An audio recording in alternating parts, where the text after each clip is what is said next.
ትናንትና አንድ ጓደኛዬ ደውሎ ሰደንሊ አባቱ ማረፉን ነገረኝ። ሲነግረኝ በጣም ከድምፁ መረዳት የቻልኩት እጅግ በጣም ሰደን እንደሆነ በቃ ላይክ አክሴፕት ለማድረግ ኢቨን ሞት ስለመሆኑ ለመቀበል እንኳን በጣም ተቸግረው ነበር ፊሊንጉ እና እኔም ስደርስ ቤተሰቡ ላይ ያየሁት ነገር እንደዛ ነው፣ ተመሳሳይ ነው። እና አሁን ስለሱ ማውራት ፈልጌ ሳይሆን ሰደን ዴዝ ኮመን ነገር እየሆነ ነው።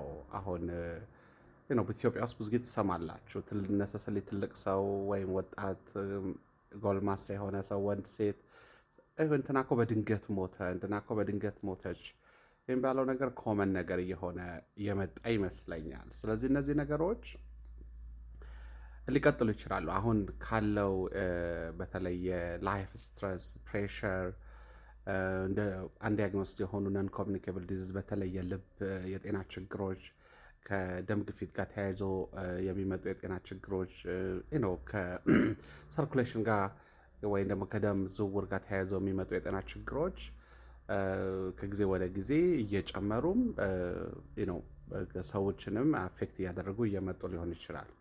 ይሄ ነገር በጣም ሲሪየስ የጤና ሁኔታ ነው። ግን ሰዎች በኢትዮጵያ ውስጥ በተለይ የሬጉላር የሕክምና ቼክአፕ ሬጉላር ሜዲካል ቼክአፕ ኖርማላይዝ ማድረግ አለብን። ራሳችን ቤተሰባችን የምናውቀው ሰው በአመት አንድ ጊዜ ቢያንስ ሄዶ የልቡን ጤንነት፣ የደም ግፊቱን፣ የስኳር መጠኑን፣ የኮሌስትሮል መጠኑን እና ሌሎችም የጤና ችግሮች ቼክ እንዲያደርግ ሪከመንድ ማድረግ አለብን። እኛም ራሳችን ማድረግ አለብን። በተመሳሳይ ተቋማት በተለይ ሰዎች ሰራተኞችን ቀጥረው የሚያሰሩ ተቋማት እንደ አንድ የቤኔፊት ፓኬጅ ሰራተኞቻቸው በአመት አንድ ጊዜ ሙሉ የጤና ቼክአፕ ማድረግ የሚችሉበት ኦፖርቹኒቲ ክሬት ማድረግ እጅግ በጣም ጥሩ ነው። ይሄ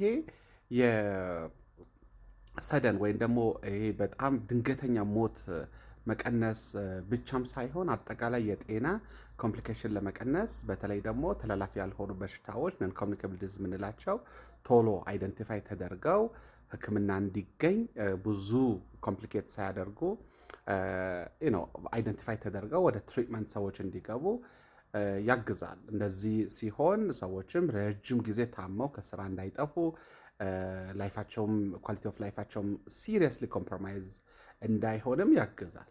ስለዚህ ኢትዮጵያ ነን ኮሚኒኬብል ዲዚዝ ላይ እጅግ በጣም አፌክትድ ሊሆኑ ከሚችሉ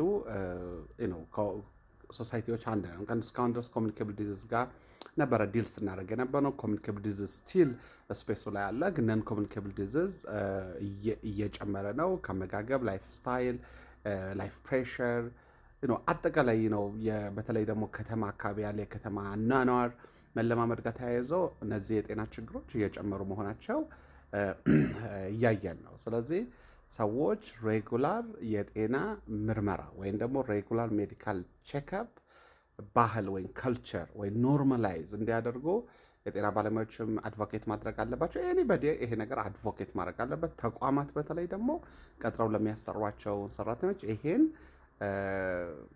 ኦፈር እንድታደርጉ እኔ ሰጀስት አደርጋለሁ።